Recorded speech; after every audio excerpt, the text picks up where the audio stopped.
Barra Matutina. Diálogo con justicia innovativa. Poder Judicial del Estado de Jalisco.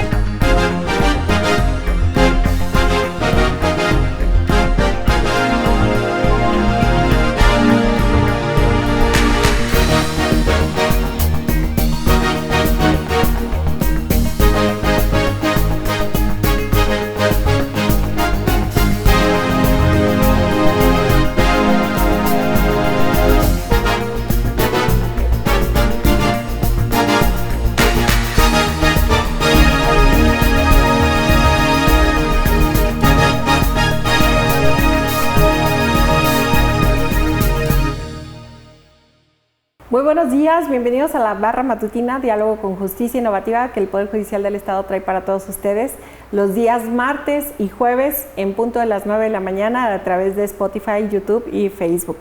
Esta mañana nos complace que el presidente Daniel Espinosa Licón nos hubiera hecho el favor de invitar a una de las personas que creo que más saben de Guadalajara, de la historia de Guadalajara, Samuel Gómez Cortés, muchas gracias. Él es cronista, ¿es correcto? Sí, soy cronista de la ciudad de Guadalajara. Así es, Janet, muchas gracias por la invitación. Puntos circunvecinos. Y más por haberme invitado para hablar sobre uno de los temas que creo yo que más me han apasionado y que sin duda alguna me apasionan. Sí. Y es hablar en torno a la figura de un hombre que trascendió sus fronteras, pero que no solamente fue un hombre como lo pintan de esos sin virtudes que muchas veces no conocemos, sino que fue un hombre sumamente especial. Fue poeta, fue sacerdote, pero sobre todo fue profundamente humano. Y me refiero a Alfredo R. Plasencia, también conocido como el Bardo del Dolor, mi querida Janet. Bardo del Dolor. Sí. ¿Qué significa el bardo? El poeta del sufrimiento, el del dolor. Alfredo R. Plasencia, Janet, nace en Jalostotitlán, Jalisco, un 15 de septiembre de 1875. Nace en el seno de una familia profundamente religiosa, pero no hay que olvidar que Jalostotitlán es probablemente, por esas extrañas cosas que ocurren en Jalisco, una de las entidades que son más liberales, pero que eso no significa que estén peleados con la creencia o el dogma. Nace en el seno de una familia sumamente humilde, su padre, don Ramón Plasencia, de origen sastre, su madre, María Encarnación Jauregui, pues una mujer de su época en su casa. Van a tener 3 hijos, siendo el mayor Alfredo, seguidos por Cristina, y posteriormente nacerá Higinio, el Benjamín de mi madre, como decía el poeta. A la temprana edad de 12 años, pues tiene que cumplir su destino y es enviado aquí a Guadalajara, donde va a formarse en el Seminario Conciliar. Hay que recordar, Janet, que todavía para el siglo XIX la constante en las familias era tener por lo menos un hijo sacerdote, alguna hija religiosa, monja o algún soldado. ¿Por qué? Porque todavía estaba en formación o estaba en construcción este país, me refiero. Las posibilidades, las oportunidades para la educación eran mínimas, mi querida Janet. Claro. ¿Estamos hablando nuevamente de qué año? 1875, 1890, vamos a decir, principios de 1900. Todavía es bastante cerrado y van a ser los albores de la guerra de la Revolución, por cierto. Plasencia, este jovencito, que a la edad de 12 años, pues, creo que el conocimiento de la voluntad o el deseo de ser imperaba, aunque con un gran desconocimiento de cuáles eran los mecanismos para poder llegar. Quien a los 12 años es completamente libre de elegir su destino, mi querida Janet. Así es. Entonces Plasencia se va a formar en este seminario, va a conocer una Guadalajara pequeña, medible, pero que tuvo que haberle parecido al joven Alfredo un monstruo comparado con su Jalostotitlán. Si bien es cierto que en aquellos puntos abundaban los palomos que tanto les cantaba, pues aquí la soledad y verse con gente que le era ajena en todo momento, pues tuvo que haber sido muy complicado para ese entonces muchacho. Plasencia va a tener sus estudios en el seminario y, cosa curiosa, Janet, va a destacar en las humanidades y en las artes. Se conservan sus calificaciones y todas aquellas ciencias que tenían que ver con el espíritu artístico, pues tenía calificaciones notables, por decirlo menos. En cambio, las otras áreas, las más espirituales, las que van más por la salvación del alma, pues no creas que eran calificaciones tan altas. No, además tiene una historia curiosa. Sí, Esto tiene que ver por varias razones, Janet. Algunos de sus biógrafos han tratado de encontrar que un niño con hambre difícilmente puede aprender. Sí. Y creo que cualquier persona que nos está escuchando en este momento podrá ver que cuando uno tiene hambre difícilmente puedes pensar en otra cosa. Total. Más que en conseguir el alimento. Entonces, pues Plasencia va a destacarse, insisto, en estas áreas. Sabemos, por ejemplo, que era bastante docto en lenguas clásicas. Por lo menos, y eso lo sabremos al tiempo, va a versificar y va a hacer traducciones directas del latín y el griego.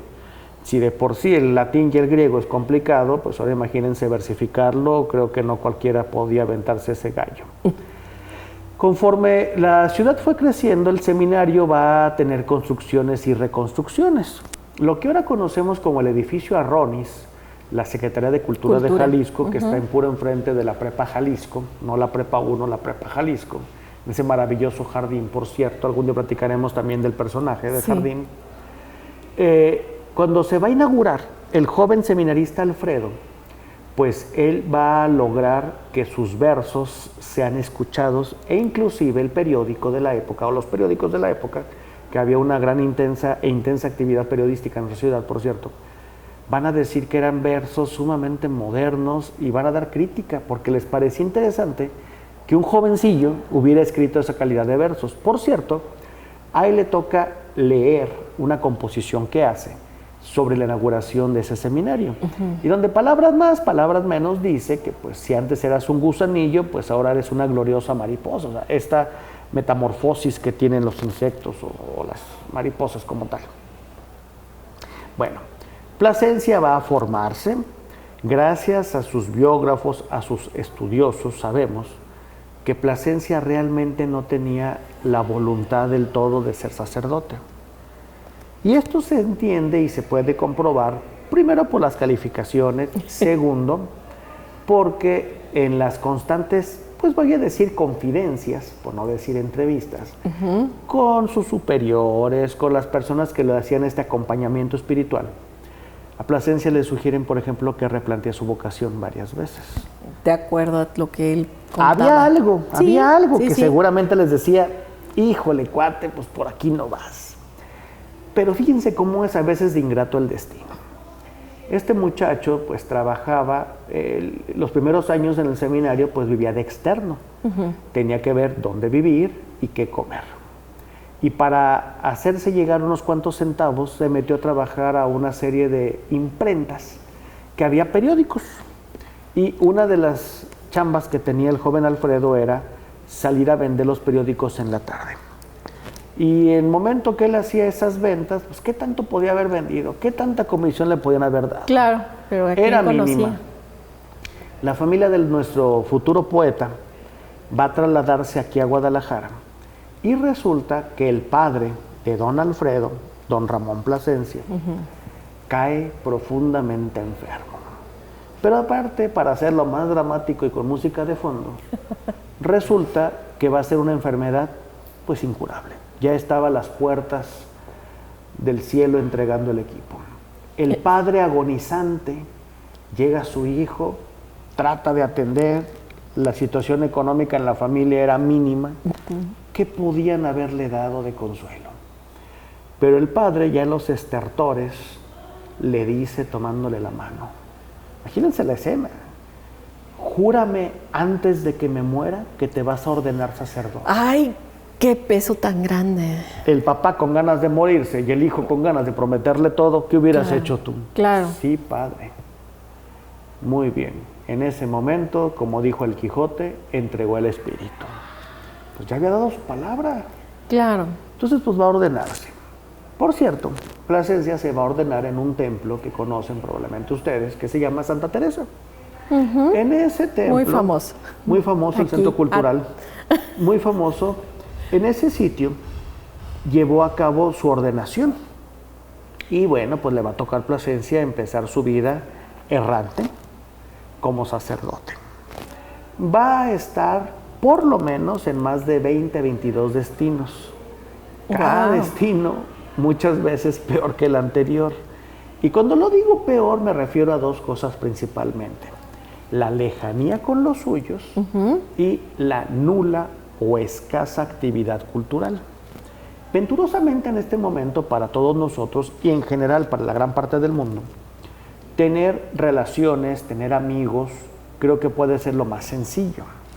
Pero una persona que tiene la sensibilidad artística, académica, cultural e intelectual, pues a veces le batalla. Cuesta más trabajo. Si llega a un lugar donde probablemente las diversiones se limitan a la cacería, no porque esté bien o mal, es un juicio ético, pero donde tú puedas encontrarte con unos amigos y que puedas hablar de literatura, que puedas escuchar música. Difícilmente, ¿no? Era más complicado. Ahora imagínense en unos pueblos cada vez más alejados. Y él seguía escribiendo, seguía produciendo. Sí, Plasencia venturosamente nos va a dejar una poesía muy biográfica, Janet. Sí sabemos por sus biógrafos y por el conocimiento que se tiene que era un hombre brillantemente disperso.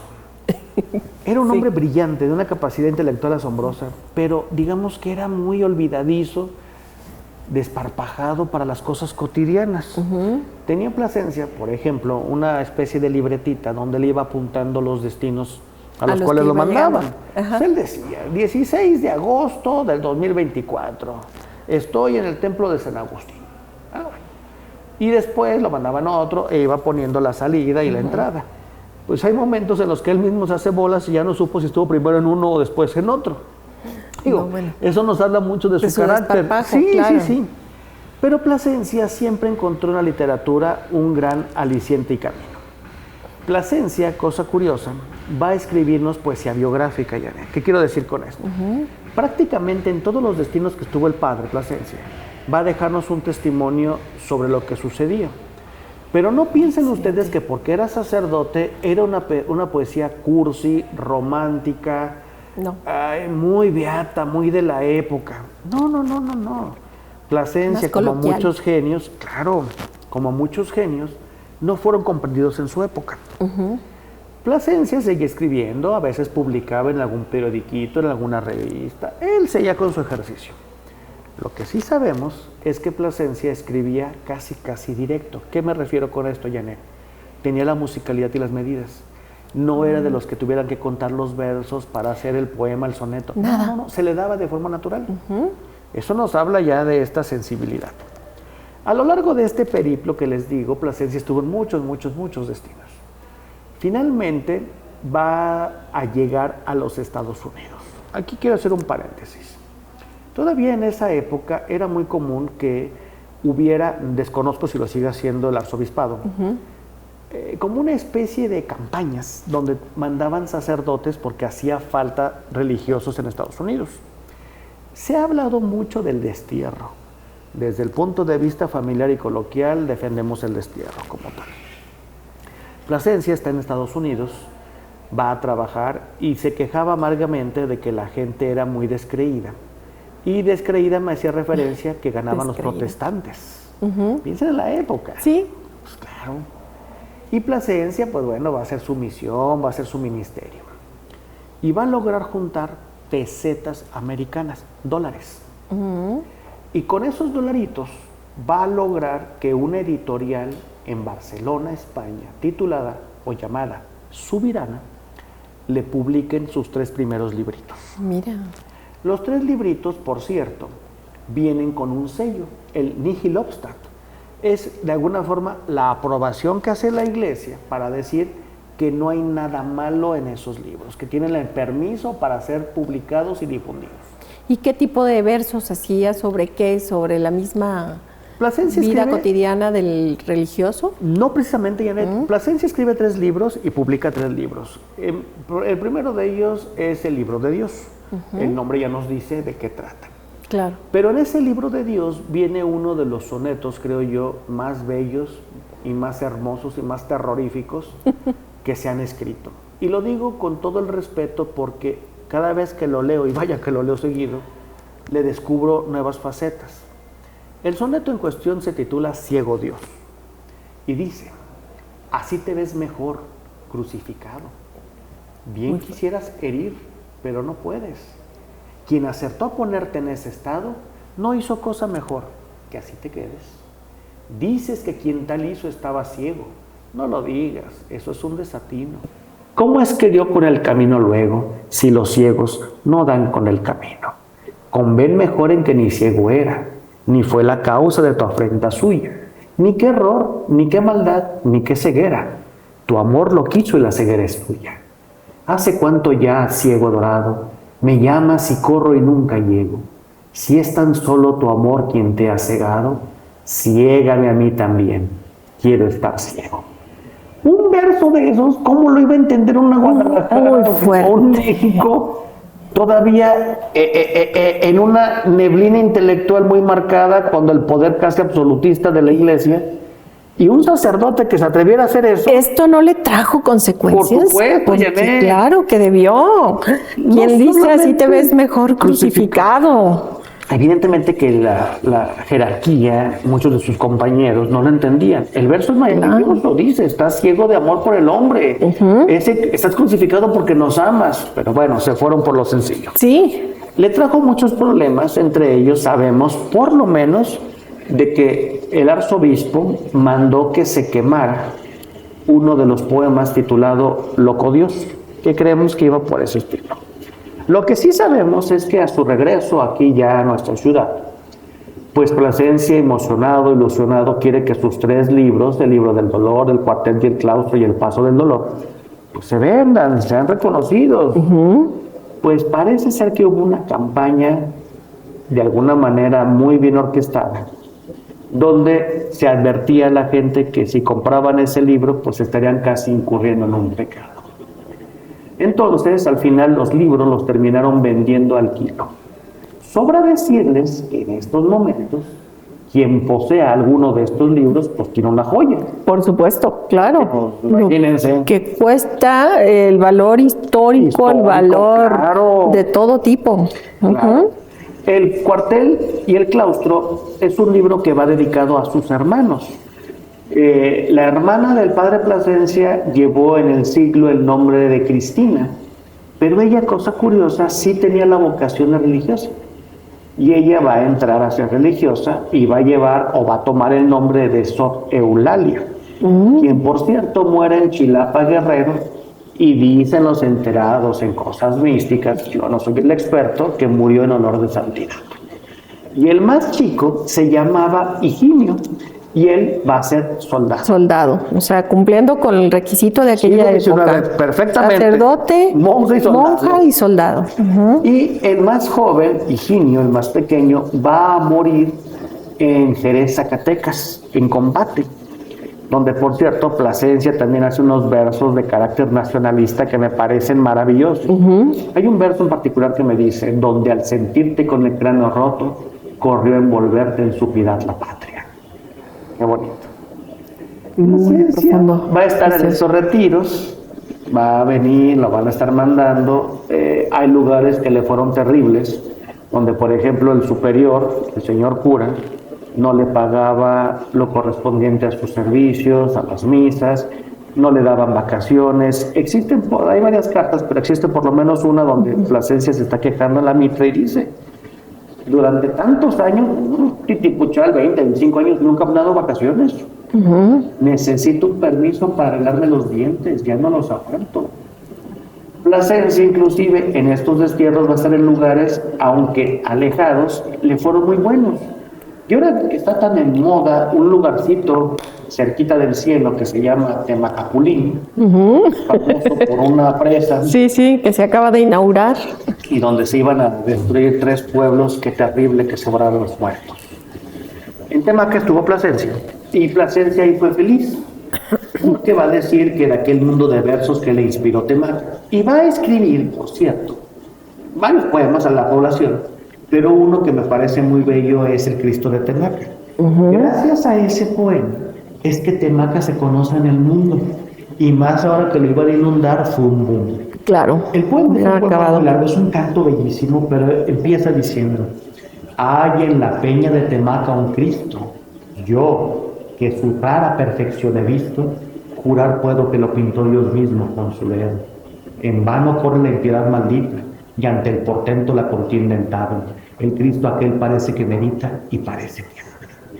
Juan José, ay, qué bonito. el gran maestro de las letras, siempre reconoció que el inicio de su formación literaria fue el curso de Temaca. Porque siendo Arriola un chiquillo de 3, 4 años, decía que se subía a una silla bajita y empezó a declamar. Y a Arriola le parecía bonita la palabra en tabla. Arriola niño decía que era tablitas. Ajá. Entonces, bueno, estuvo ahí de aquel mundo de versos que le inspiró Temaca y de aquella sabinera donde fue a colgar su hamaca, dice Plasencia. En todos sus destinos hizo amistades, en otras tuvo enemistades, en algunas ocasiones, por ejemplo, el señor cura confabuló a sus allegados para tratar de linchar al padre Plasencia, porque en una de esas situaciones al padre Plasencia, que era tan mano rota, tan generoso, llegó a donar uno de los armonios que había en el templo para otra parroquia y no le pareció al cura. En otras ocasiones llegaron a visitarlo y había en la casa del curato un árbol de aguacates. A Plasencia se le hizo fácil cortar aguacates. Llévense, por favor. Pues eso fue suficiente para que generaran toda una estrategia para aniquilar. Válgame. Gente buena y mala donde Sí, quiera, donde quiera y en todos los tiempos, sí, claro. Sí, con sotanos o sin sotanos. Sí. Cierto. Entonces, bueno, Plasencia va a seguir con este periplo, va a comenzar la guerra cristera, va a salir hacia unos países hermanos que tenemos en el sur de México y pues va a tocarle vivir parte de este movimiento. Plasencia finalmente, Janet, va a dejar muchos de sus poemas, pues digamos, en la banca. Y cosa curiosa, pero aquí en Guadalajara existía un grupo de muchachos inquietos, brillantes, pero intelectualmente inquietos. Y todos los domingos, y digo, pero de ley los domingos, llegaban a la casa ubicada en la calle General Arteaga, aquí en el santuario, muy cerquita. Sí.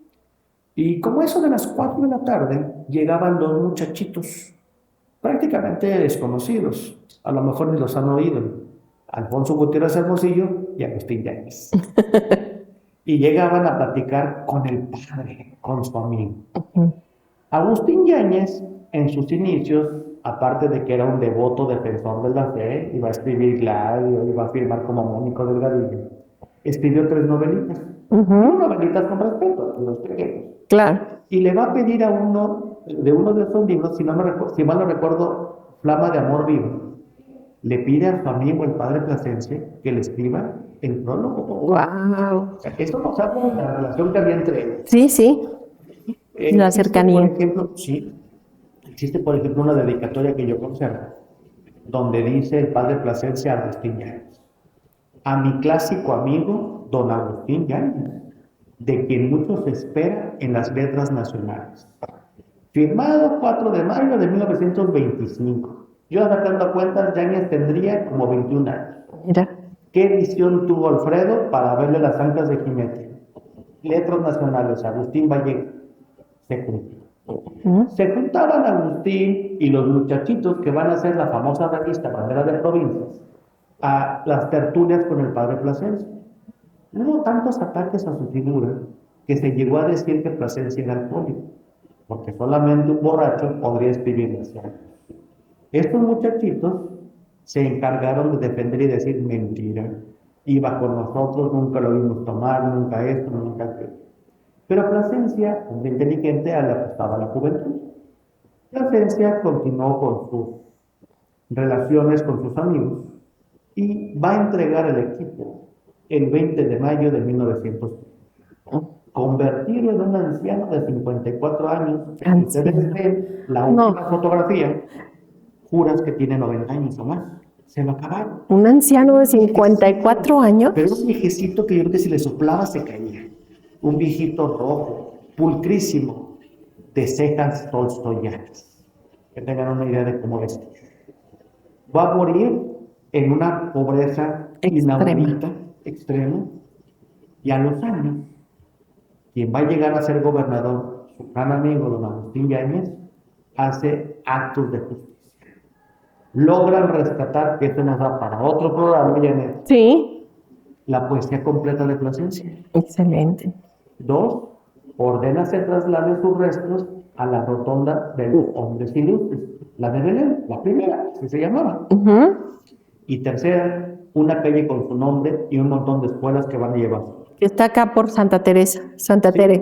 Ajá, famoso Santa Tere. Plasencia fue un hombre que venturosamente conoció el amor y fruto de ese amor puedo estar aquí con ustedes porque él era mi bisabuelo. Eso yo creo que era la parte que finalmente nos quita también esa posibilidad tan rigurosa que hay aún, ¿no? Con el sacerdocio. Lo que pasa es que, insisto, mi bisabuelo no quería ser sacerdote. Sí.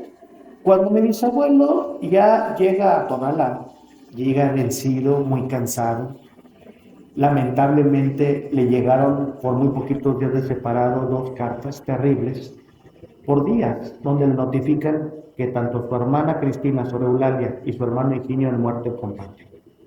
Plasencia se vio en una soledad tremenda. Claro. Cuando uno lee los poemas de mi bisabuelo, te das cuenta de este grito hacia el vacío, hacia el cosmos. Ya no había nada, ni nadie. De este negro de noche tejí mi veste, que del cielo baja y el suelo toca, y una palabra grande llueve en mi boca. Hay un momento en que dice que se conjuran a su llamado, a su grito, todas las noches que hubo en la vida. Imagínate la lucha de un hombre, primero que se sabía muerto, que se sabía humano, ¿no? Por supuesto, y que tiene a lo mejor no ese convencimiento. Ay, no, qué difícil. Pero eso no para mucha implica gente. quemar ni a la divinidad, Claro, porque ni lo demostró. Material, pues la humanidad como tal. Yo sí agradezco mucho que mi bisabuelo haya sido un hombre valiente porque nos enseñó a esquivar no solamente las habladurías que siempre han existido, sino además que nos enseñó que el hombre o los poetas son más grandes que su destino. Y eso es algo por lo cual me parece maravilloso. Y más ahora que el próximo año, si Dios lo permite, celebraremos los 150 años de este poeta, donde en la Universidad de la Sorbonne, en Francia, le dedicaban por lo menos un semestre a estudiar su obra.